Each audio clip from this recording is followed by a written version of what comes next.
کسک دی لنحیا شیلادزه بو قربانیا بردمانا فروکن ترکیا. شوا 15 سر 16 دو حسین حیدر سیتهی یه 52 سالی قصدا گند خود که لگلیه بالندا سر به نحیا شیلادزه و جبو اینانا داران بو سوطنه لی فروکن ترکیا بردمان دکنو گیان خواه جدز ددد. پشتی نوگریای مال تا شوه مال باتو کسو کارنوی دیفراده چن. پشتی لگریانه لبر روناهیا لایتان بشو طرموی الجهه بویره دبینن. حسینی 10 زارو لدیف خو هیلان مالباتا حسینی جدنگ امریکا را تین آخفتن. ساعت 8:30 یهویتی ما نزونی حتی مرغب نهاتیه اما دیرا چون شبیه ملی یاریای ما ترمیم دیتی جنازه وی ما اینه دو خوزو ما حکمتی و بردوانه راستینن چونکه اگه بو نجور یکی دویه سه دهی اما گلای جور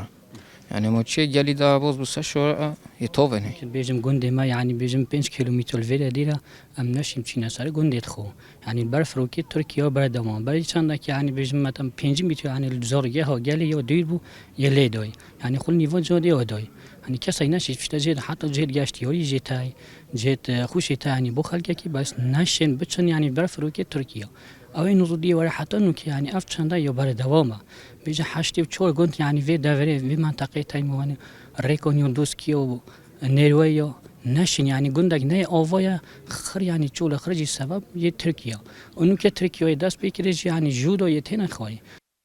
هر لسر بردامیا بردمانا ترکیا بو دورا شیلادزه و دیرلوکه و هلوست ایدارا نافخو یا پارزگاه دهوکه و یا نحیا شیلادزه لسر بردامیا کشتنا خلک سویل جلای فروکن ترکیا با ریببر نحیا شیلادزه رزگار عبید میکایل بو دنگ امریکا هات آخفتن. انجام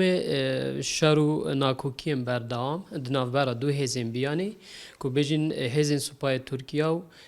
هزین گریلاین پککل سر آخا حریم کردستانه روزانه انجام وی ململانه و ناکوکیا بردام خلکی مل سنور ناوچداریا شیلات زید بتا قربانی بو نمونه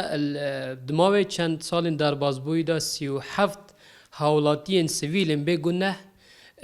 دوارت ما ین جدا جدا دوسکی جور یا دوارا نروریکان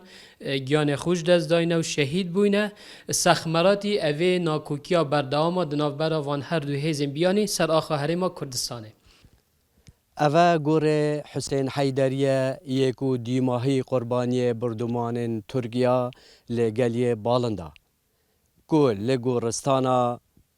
کومالگاه سیریه بخاک هاسپاردن. سلام بالایی دنگ امریکا کومالگاه سیریه نحیا شیلادزه